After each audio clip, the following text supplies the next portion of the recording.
जीना हो तो जिंदगी में प्लास्टिक फैट से बच के रहना।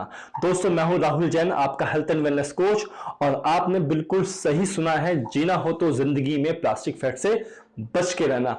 आज हमारे शरीर में हम ये इस प्लास्टिक फैट को बिस्किट, चिप्स, नमकीन और अनेक प्रकार के प्रोसेस फूड के द्वारा अपने शरीर में पहुंचा रहे हैं, और 90% से अधिक घरों में इसी प्लास्टिक फैट का उपयोग हो रहा है। आपने बिल्कुल सही सोचा है, मैं बात कर रहा हूं रिफाइंड ऑयल की। दोस्तों, इस वीडियो में जानेंगे कि हम रिफाइंड ऑयल को प्लास्टिक फैट ऑयल क्यों बोलते हैं, यह कारखाने में किस प्रकार से तैयार होता है, इसका हमारे शरीर पे क्या असर पड़ता है और इससे बचने के क्या क्या उपाय हैं। चलिए सबसे पहले जानते हैं रिफाइंड ऑयल होता क्या है। वो सभी प्रकार के तेल जो कारखाने में तैयार किए जाते हैं, जिसमें विभिन्न प्रकार के रसायन का उपयोग किया जाता है, विभिन्न प्रकार की प्रोसेसिंग की जाती है, जिससे कि हमें एक फाइनल ऑयल तैयार होकर मिलता है। लेकिन क्या आप लोगों को लगता है कि ये सभी कारखाने के मालिक हमारी सेहत की चिंता करता है? बिल्कुल नहीं। यह सभी मालिक हमारी एक कमी का फायदा उठा रहे हैं, क्योंकि हमें तेल में ना तो गंध चाहिए, ना रंग चाहिए, ना चिपचिपापन चाहिए, और हमें ऐसा तेल चाहिए जो लंबे समय तक चल सके, और यही की सभी चीजें रिफाइंड तेल में से हटा दी जाती हैं। रिफाइंड ऑयल को तैयार करने के पहले चरण में आता है सॉल्वेंट एक्सट्रैक्शन। इस प्रक्रिया में बीजों से तेलों को अधिक से अधिक मात्रा में निकालने के लिए उच्च तापमान पर एक पेट्रोकेमिकल का यूज किया जाता है, जिसको बोलते हैं हेक्सेन। इस प्रक्रिया के दौरान कुछ ये केमिकल के अंश हमारे तेल में रह जाते हैं, जो हमारे शरीर के लिए अत्यधिक हानिकारक हैं। अब रिफाइनिंग की सेकंड प्रोसेस आती है न्यूट्रलाइजेशन।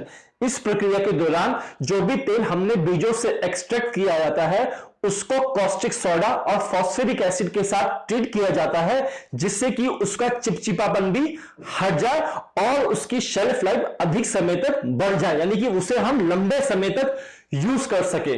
इस प्रक्रिया के दौरान जो हम चिपचिपापन तेल से हटाते हैं, वो होता है गुड क्वालिटी फैट, जो हमारे शरीर में जाके हमको ऊर्जा देता है और विभिन्न प्रकार के मिनरल्स और विटामिन को एब्जॉर्ब करने में मदद करता है। इस न्यूट्रलाइजेशन के कारण से हमारे शरीर में विभिन्न प्रकार के पाचन संबंधी रोग होते हैं, जैसे कि अल्सर, सिस्ट, ट्यूमर एक्सेट्रा। अब न्यूट्रलाइजेशन की प्रक्रिया के उपरांत ब्लीचिंग की प्रोसेस की जाती है, जिसमें कि तेल को ब्लीचिंग एजेंट यानी कि एक्टिवेटेड कार्बन के साथ ट्रीट किया जाता है, जिससे कि इसका रंग हल्का किया जा सके। अब आता है रिफाइनिंग का फोर्थ स्टेप, जिसको बोलते हैं डीऑड्राइजेशन। इस प्रक्रिया के दौरान तेल को 200 डिग्री से अधिक तापमान पर गर्म किया जाता है, जिससे उसके सभी पोषक तत्व नष्ट हो जाते हैं और उसके अणु पॉलीमराइज होकर प्लास्टिक ऑयल यानी प्लास्टिक फैट में कन्वर्ट हो जाते हैं। इसलिए इसको बोला गया है प्लास्टिक फैट ऑयल।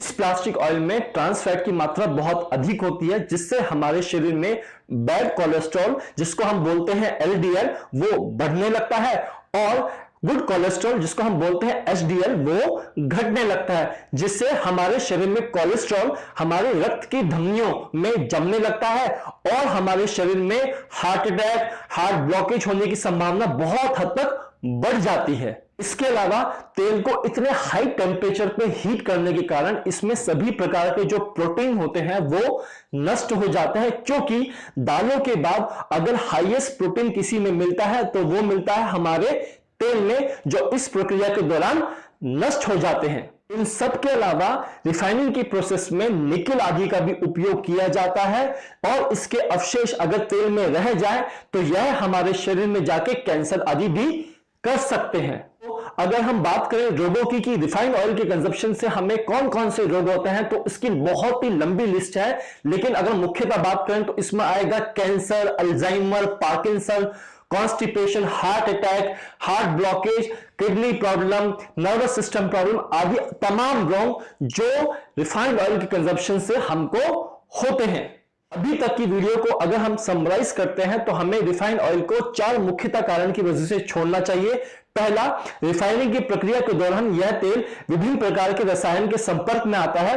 दूसरा, इसमें विभिन्न प्रकार के प्रिजर्वेटिव यूज किए जाते हैं। तीसरा, इसमें ब्लीचिंग एजेंट का उपयोग किया जाता है, और चौथा, इसको हाई टेम्परेचर में प्रोसेस किया जाता है। अब जानते हैं दोस्तों कि हमें किन कारण की वजह से हमें नेचुरल ऑयल पे शिफ्ट होना चाहिए। तो पहला, इसमें होती है एंटी बैक्टीरियल और एंटी फंगल प्रॉपर्टी, जिसके कारण यह हमें फंगल और बैक्टीरियल इंफेक्शन से बचाता है। सेकंड, यह हमारे हृदय को रखता है स्वस्थ। थर्ड, यह होता है rich in vitamin A and vitamin E. Fourth, यह होता है good for skin and hairs.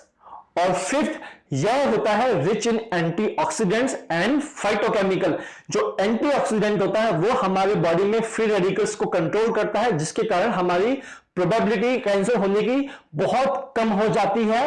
और फाइटोकेमिकल्स हमारी इम्यूनिटी को करते हैं बूस्ट अप। अब जानते हैं कि अगर हम रिफाइंड ऑयल को छोड़ते हैं तो हमारे पास और क्या अल्टरनेटिव है। तो इसका अल्टरनेटिव है कच्ची घानी ऑयल, या जिसको बोलेंगे कोल्ड प्रेस्ड ऑयल, जिसमें हमें मिलता है मस्टर्ड ऑयल, सरसों का तेल, सीसेम ऑयल, तिल का तेल, कोकोनट ऑयल, नारियल का तेल आदि अनेक प्रकार के तेल जो नेचुरली हमें प्रकृति द्वारा प्राप्त होते हैं।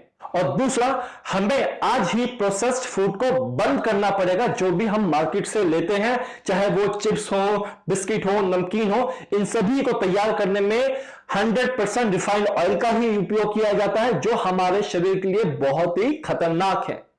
तो दोस्तों, आज का ये वीडियो आपको कैसा लगा प्लीज मुझको जरूर कमेंट सेक्शन में लिख के बताइएगा। और अगर आपको ये वीडियो पसंद आए तो इस वीडियो को लाइक, शेयर और सब्सक्राइब करना ना भूलिए। Thank you so much. Good bye.